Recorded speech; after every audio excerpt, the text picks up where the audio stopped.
From what they're doing is, I do believe they're going for a regime change. Well, he said in his press conference that the mission was to, quote, obliterate the drones, the missiles, and the production capability, the navy, and the security infrastructure of Iran in order to sever the path to nuclear weapons. Nowhere there did he say about regime change. Do you think that their will to survive means that they don't care who dies, who they destroy, or do you think that actually they will eventually blink? They're not going to surrender. Nick, Kira Starmer is sacrificing relationship with the most important country in the world. More than 20% of oil consumption in the world comes from the Strait of Hormuz. And that could seriously damage the British economy. The last thing this country needs is an oil shock. If the US chooses to try and steal that trade from Lloyd's of London, how that can really damage the UK's future global influence. He was saying to me, but Iran has elections. I said, that's how they think about Iran. They think An we have MP elections. told you that? Yeah, an MP told me that, a Labour MP for sure. But he said, but Iran has elections. And then that's how they think about Iran. I talked with a member of House of Lords and he asked me, do you know MEK? I said, yeah, I know. It's a Marxist Islamist group, which before 1979 revolution, they killed US nationals in Iran. What's about that? He said they're lobbying really, really effectively and hard in the British Parliament. And I was scared. The war on Iran has not just brutally exposed Britain's military and, frankly, leadership weakness. Largely unreported is the war's exposure of London's financial system to meltdown, and with it, our global influence. Lloyd's of London was the centre of global maritime insurance until Trump began his strikes. Reliant on its access to world-class intelligence, the world's insurance markets moved in hock to Lloyd's.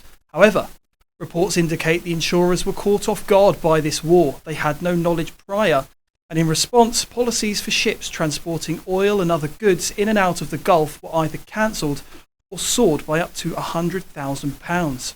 Global oil transport risked collapse, not because they were necessarily in danger, but because the insurance rates became prohibitively expensive.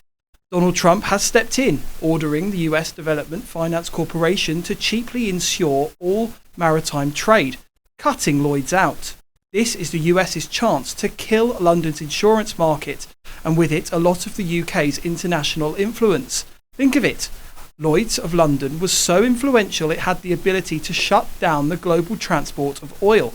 That's an asset Britain wouldn't want to lose. But Trump's public fallout with Keir Starmer suggests he'll be unlikely to take pity on us once he has the world insuring its ships cheaply via the US. Is this the final nail in the coffin for British global influence, or will the US lose in Iran and Keir Starmer be proved right to have acted so cautiously?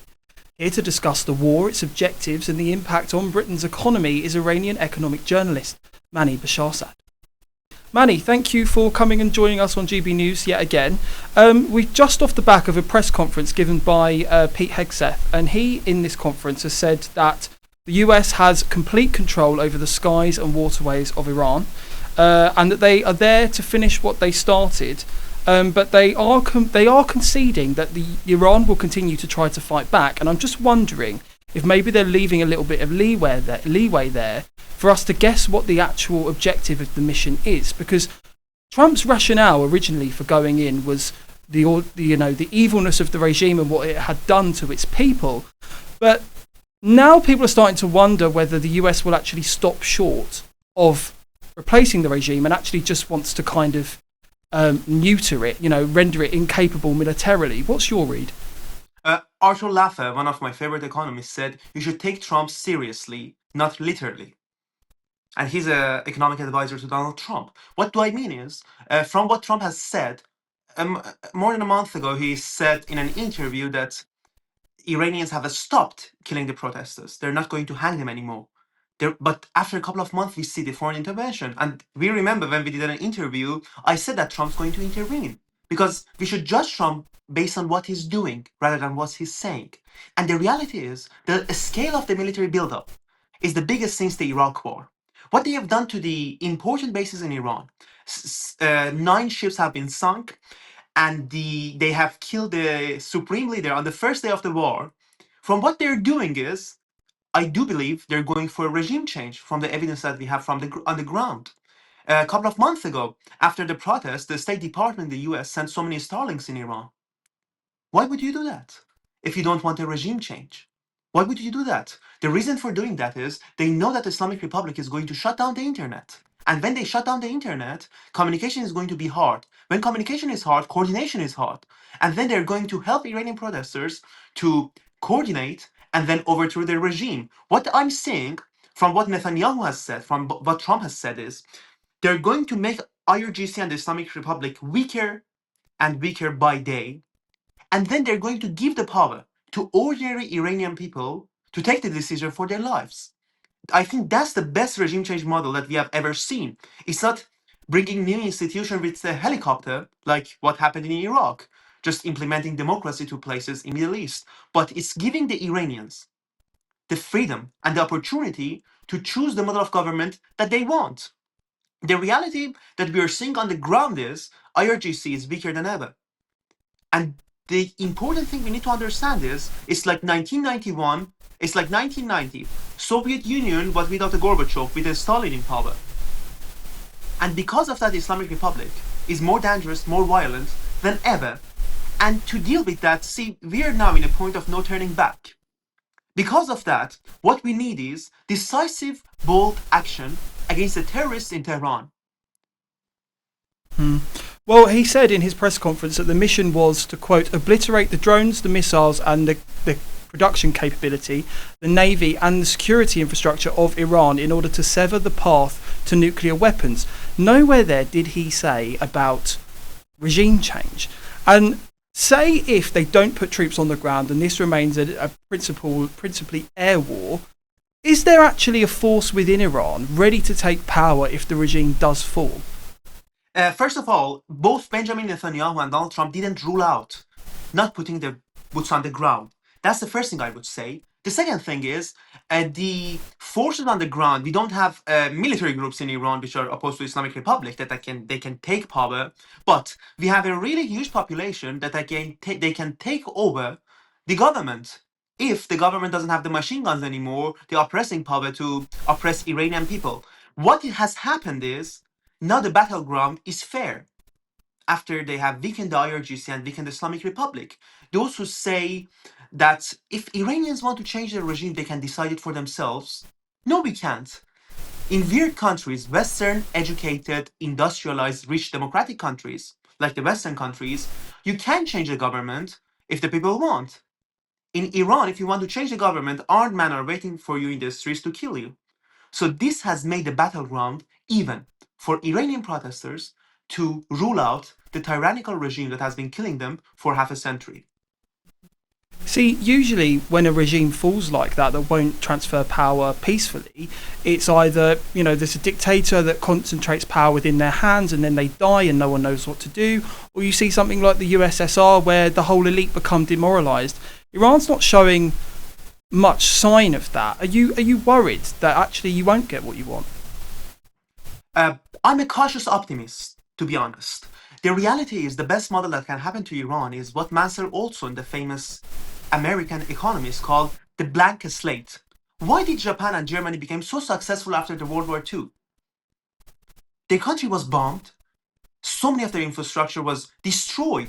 But they became one of the most successful economies ever, both Germany and Japan. The reason for that is what Mansur Olson, a famous economist, called the blank slate. The blank slate is a country starts all over again. There's no interest groups. There's nothing left from the previous regime, and then a new democratic liberal system can be shaped. That's what's going to happen to Iran if it wants to become successful. There should be nothing left from the IRGC, nothing left from the old regime, and then Iranians can now start to shape a new government based on their own culture, which is constitutional monarchy, and then achieve what they want, achieve high economic growth, achieve freedom, and then in a couple of years, maybe Iran would be more safe for Jewish people than Islington. That may happen in a couple of years. But the reality is, to achieve that, we need to understand the problems and challenges on the way.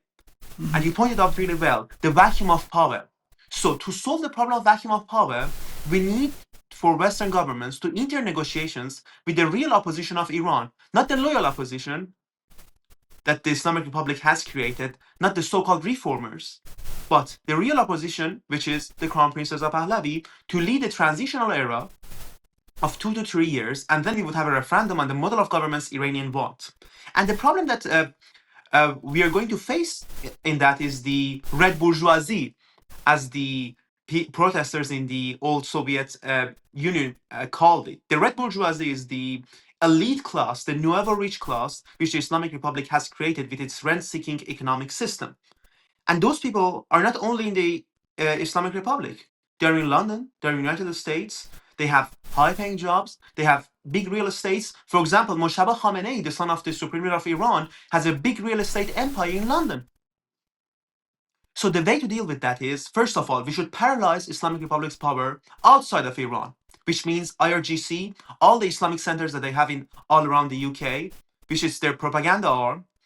And then, when we paralyze the power of IRGC and Islamic Republic outside of Iran, then we can get inside of Iran, and then what Israel and United States are doing, which is destroying all the forces of the enemies of civilization, to quote Benjamin Netanyahu. I think it's quite clear. I mean, we've seen from the protests earlier this year, there's a call from so many Iranians for some for change. You know, they don't love the IRGC and the Ayatollahs, but Spain has come out and said that any hopes of democracy in Iran are naive. Do you think that that's just an excuse not to get involved, or because, you know, he has been accused of, you know, supporting the regime? The problem is, someone wrote earlier, which is one of the first wars in modern history, which the country that is getting bombed approves the war more than the country that is bombing them. The reality is the Iranian on the ground know the nature of the Islamic Republic better than any Western leader, except a couple of them, which is one of them is Donald Trump. The reality that we are facing here is, why should we try the strategy that has failed in the last half a century? If they're saying we should go back to diplomacy, we should go back to negotiations, they should show us evidence that negotiations have worked before with the Islamic Republic. The reality is the negotiations never work with them because you don't negotiate with a tiger. You don't negotiate with people who want to destroy you. Steve Witkoff said earlier on that in the first session, the Iranians said, we are having the capability to create 9 nuclear bombs. Who starts a negotiation like that?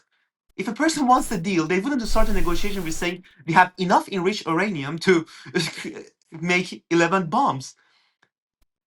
And then after being bombed, after their so-called supreme leader got killed on the first day of the war, it's a big embarrassment. 9 of their ships has been sunk in the Persian Gulf. Still, they're saying we are not going to negotiate. That's the Well, this is what I was going to ask you, because they seem resolute. I mean, it might be delusional, you can tell me, but it seems to me that they have focused, and it was coming in the news in the weeks leading up to this attack, that Iran's strategy would be indiscriminate or unpredictable missiles, and they would just launch them to weaken countries' defences. We've seen that they've struck a number of Gulf countries. Obviously, they've struck the base in Cyprus. They are very vulnerable in Iran already. I mean, you've got people, there's reports of starvation in the outer provinces, and there's the water crisis. I mean, the reservoirs near Tehran are at less than 10% capacity. Do you think that their will to survive means that they don't care who dies, who they destroy, or do you think that actually they will eventually blink? They're not going to surrender until the problem that we are facing here is you're facing a government which doesn't care about its own citizens. We have seen that in the last 2 months when they killed more than 30,000 of my compatriots. You're facing with a government which doesn't care about shortages. We had shortages before, not only because of war, but because of the mismanagement of the Islamic Republic. Tehran is one of the most polluted cities in the world. More than 3,000 people die each year because of the air pollution in Iran. You are facing a government which doesn't care about its own citizens. And then they're dreaming of the war. In the Palestine Square in Tehran, there's a big slogan that says till the vanishment of Israel from the planet Earth. What does that mean? Is they want a war. How do you destroy a country without a war? And then uh, what do I see here is the Islamic Republic doesn't want peace with the world. And just this is a really important point. What are they bombing? What is Islamic Republic bombing? They have killed 10 Israeli civilians in this war. 0 Israeli soldiers. They're attacking hotels in Dubai. They're attacking the airport in Dubai. What is United States and Israel attacking in Iran? They're attacking the military bases. They're attacking the Beit, which is the place that the supreme leader lived with his family. This is the difference that we are facing. If Islamic Republic has the power to kill 5 people, they would kill 5 people. They don't care about targeted attacks. First of all, they don't have the capability to do targeted attacks like Israel and United States. They don't have Mossad or CIA's power. The second of all is they're violent criminals. They don't care about the life of their own citizens. And when the 12-day war happened, Israel was saying to Iranian citizens that you should evacuate these places because we are going to bomb them. On the other side, the Islamic Republic shut down the internet so Iranians didn't have access to that data. So they would have been killed, and then the Islamic Republic would go and say, see, Israel and United States killed the protesters. Israel and United States killed the Iranians, not the Islamic Republic. And that's the direct consequence of that system that we have. When the Mahsa Amini protest happened a couple of years ago, they attacked schools with chemical gas. Just to say that the protesters are attacking the school with chemical gas, so we are justified to kill the protesters. And that is the nature of the regime we are facing is it doesn't care about its own citizens, and they're going to create civilian death for their own benefit. Well, one country that they might indirectly destroy, not being the US or Israel, could be Britain. I mean, they've hit the Cyprus base, even though there was clearly a risk that this would be hit if Iran was attacked. The UK didn't think to, deploy any ships to at least the Med to try and defend. We've had the embarrassment now of France sending the boats. What I wanted to talk to you about is you're an economic journalist, and one story that's largely going unreported here is the potential risk to London as the centre of global maritime insurance. Now, one of the reasons why the Lloyd's of London is so prestigious and one of the largest centres is because of its reliance on very good quality intelligence. But they had no prior knowledge that this attack was coming. And then premiums for ships transporting oil in and out of the Gulf via the Strait of Hormuz meant that they either soared up the premiums or they just cancelled them, and then there was a real risk that the global transport of oil was going to collapse. Now, Donald Trump has stepped in and he's offering cheap insurance to all maritime trade that coming in and out of the area, basically bypassing Lloyd's of London. Now, he's not very happy with the UK at the moment because of Starmer's dilly-dallying. Tell us a little bit about if the US chooses to try and steal that trade from Lloyd's of London, how that can really damage the UK's future global influence. Nick, Keir Starmer is sacrificing relationship with the most important country in the world. He's sacrificing the safety of 70 million citizens in Britain. He's sacrificing the safety of 250,000 Britons in Dubai, in Emirates, just because of the votes of the most radical group in the UK. The problem that I'm seeing here is that those who say, why should we care about Iran? Because Iran is caring about you. The MI5 Director General in 2025 said, since 2022, 20 Iran-backed plots have been disrupted, that all of them they're posing a lethal threat to British citizens. The Parliament's Intelligence and Security Committee has warned that Iran represents a threat to British democracy. We have right now, there are British nationals in Iran's prisons, and we don't know what's going to happen to them in the war. And then those who say we shouldn't care about Iran. Iran is a direct threat, not only to British nationals inside Iran, British nationals inside the region, but British nationals in this country. It is a threat, and they're saying it themselves. After the Juma prayer, when they say death to England, that's what they mean. That's what they mean. The Islamic Republic doesn't want to live in peace with the world. That's why they're bombing everywhere that they can. And they have missiles like Shahab 3 that they can go to Eastern Europe. But on the economic side of the things, Iran's oil industry is not significant. It's quite a small. It only, because of the sanctions, thanks to Donald Trump and maximum pressure campaign, Iran's oil revenue last year has been $21 billion. Aramco's profit has been $100 billion. So it's quite a small, but the Strait of Hormuz, which Islamic Republic is controlling, more than 20% of oil consumption in the world comes from the Strait of Hormuz. And that could seriously damage the British economy. The last thing this country needs is an oil shock. The real wages, based on OBR forecast of the spring statement, wouldn't reach its 2008 levels till next 5 years.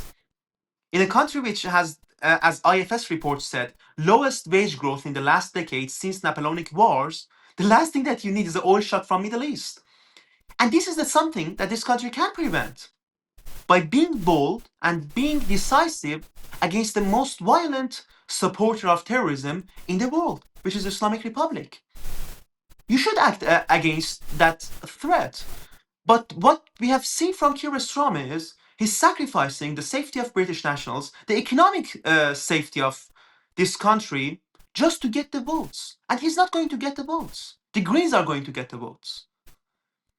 And we have seen the deputy leader of the Green Party attending the ceremony for the death of Khamenei. And then Zach Polanski says people are attacking him because of Islamophobia. How is that Islamophobia? If someone celebrates Hitler and we criticize them, is that Germanophobia? We're racist against German people? No. The reality is, if someone supports one of the worst dictators of 21st century that has killed 30,000 people in less than 2 months, criticizing that person is not Islamophobia. Criticizing that person is a genuine concern from British nationals, from people in this country. The problem is the leftists, they're living this illusion that if they go in a coalition with the Islamists, they're going to win. What history has shown us is Islamists use the leftists as their useful idiots to get power, and when they get power, they just don't care about them anymore. Which one of those Islamists who voted for the Greens would say, okay, I'm going to vote for the Greens because I really admire voting for a party that has a gay Jewish leader? None of them thinks about that. None of them supports that. What they support is they believe that the Greens are going to give them a platform which they can gain more power. They can apply their policies that they want. And this is a security risk to this country. Yeah. We spoken last time, General, about your generation's support for a return of the Crown Prince, Reza Pahlavi. And I've seen a lot in the American media. He's been talking to Fox News pretty often. There are reports that Trump's not overly keen on him, but if the regime were to fall, it looks most likely that the person that the Iranians would want to take power would be Reza Pahlavi. Have you been concerned that he's not mentioned at all in British media, and why do you think that is? I talked with a member of House of Lords, and he asked me, do you know MEK? I said, yeah, I know. It's a Marxist Islamist group, which before 1979 revolution, they killed US nationals in Iran. What's about that? He said they're lobbying really, really effectively and hard in the British Parliament. And I was scared. In Iran, people are scared from MEK. Do you know a funny thing about MEK? It's that they have a camp in Albania, and in that camp, hijab is compulsory. In their own camp, they're forcing hijab. Just imagine if they rule over a country.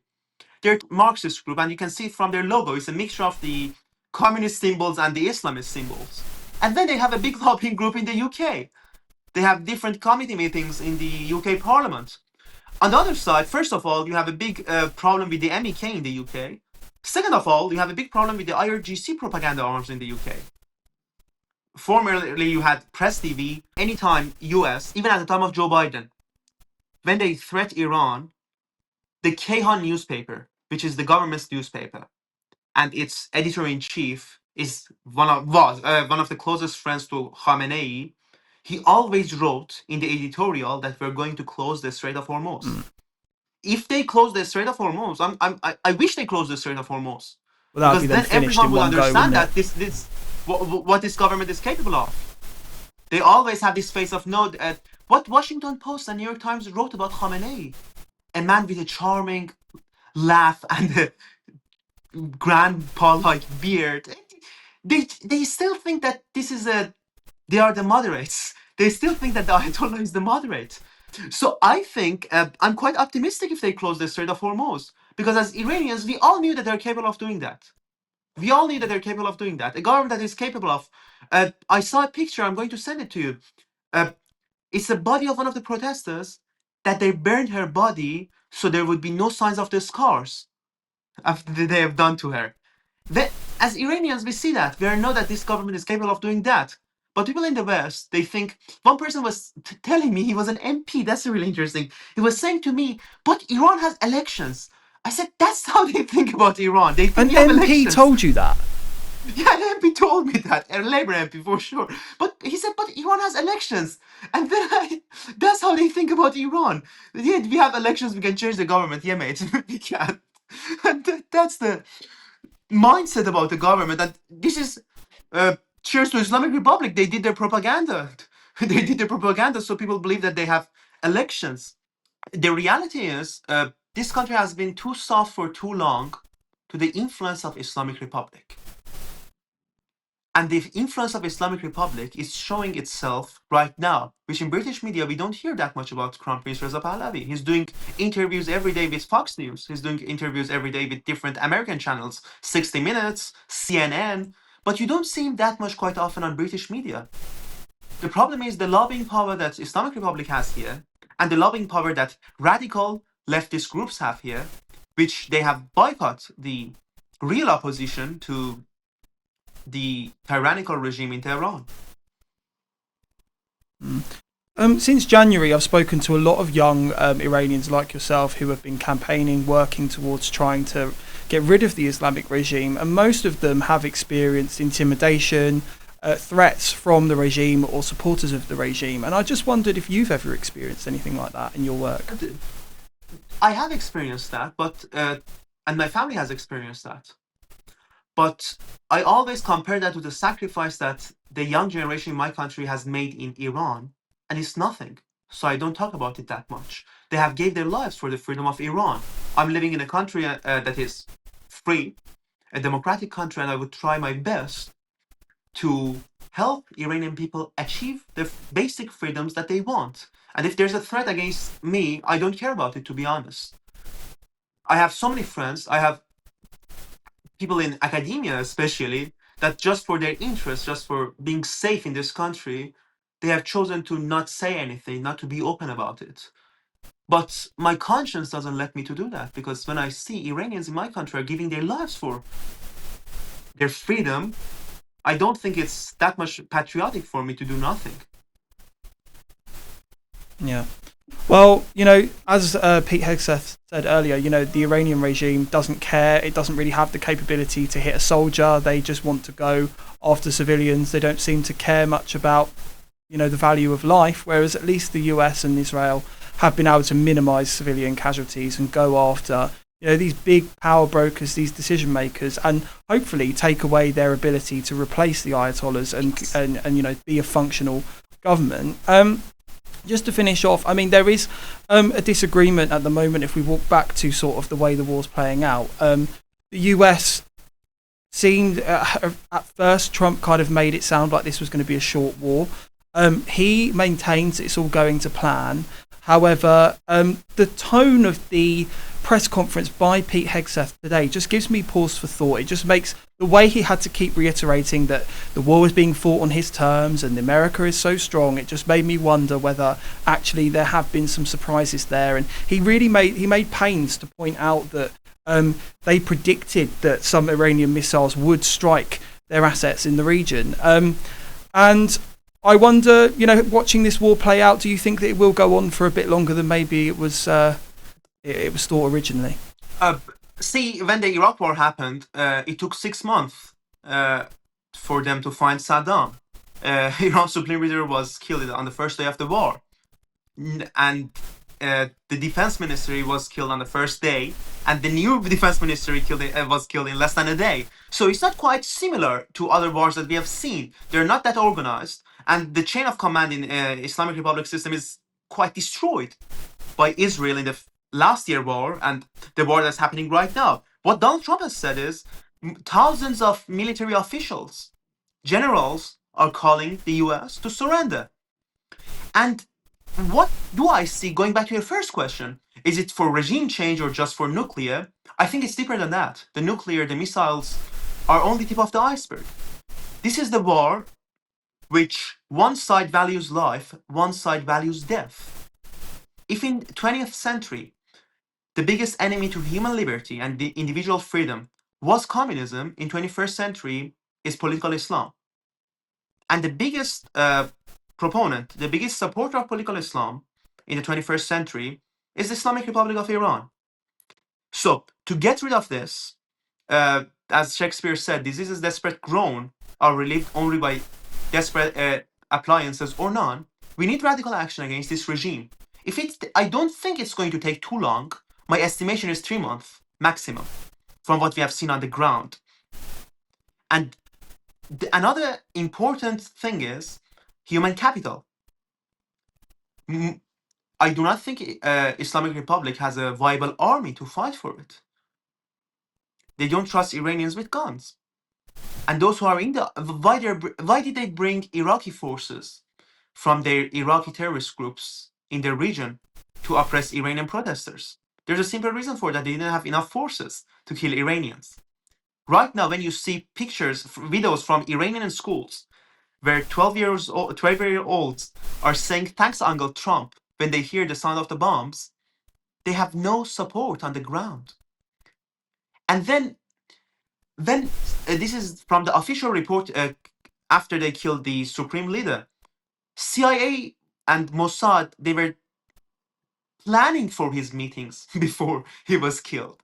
When you have that level of intelligence power, that level of advantage for the US and for the Israel, this is a product of decades of planning, decades of data mining, decades of intelligence work. They're not going to just say, okay, they don't have any nuclear weapons, they don't have any capability to create nuclear weapons, so we're going to finish the war. They're not going to stop till this regime is changed and the new democratic regime is in power in Iran. One of Iran International journalists had a chat with Benjamin Netanyahu, and he said to him that the only reason I came back to politics was to get rid of Islamic Republic. People try to downplay this war to say it's just for the missiles, it's just for the nuclear weapon. It's not. If it was because of that, it would be really smaller than what's happening right now. But the scale of the things that's happening and the power structure which is crumbling in Islamic Republic makes me predict that they're not going to stop the war till the regime change happens. The Iranian people have been through a lot already this year. I mean, they lost up to potentially 30,000 people in the protests earlier this year, and now they've got the war to contend with, the water crisis, starvation, as I mentioned earlier, in certain provinces. Have you spoken to anyone within the country over the last few days? And if so, how is morale there? As I said before, the Iranians trust Israeli and American bombs more than IRGC guns. When I talk with my friends from Iran, it's quite accidental if I talk with them because the internet shut down. But when I have the opportunity to talk with them, from the tone of their voice, they're less scared than the protests that happened a couple of months ago. And this is quite, if you look at the numbers, if you look at the data, that makes sense. Based on Islamic Republic numbers, in the 12-day war with Israel, 1,000 Iranians were killed. Based on Islamic Republic's numbers, 800 of them were IRGC generals, leaders, employees. Compare that with the scale of the massacre that Islamic Republic did, where they killed more than 30,000 Iranian civilians. And this is an underestimate. Based on so many factors, I think it's an underestimate.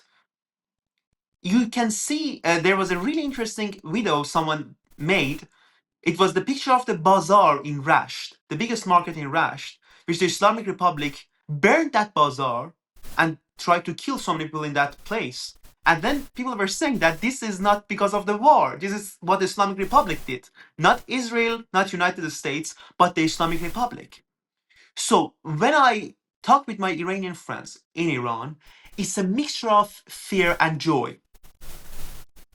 That finally they have the opportunity to change the government based on their own choice.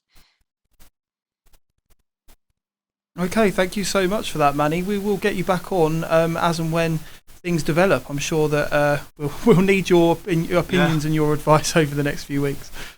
Cheers.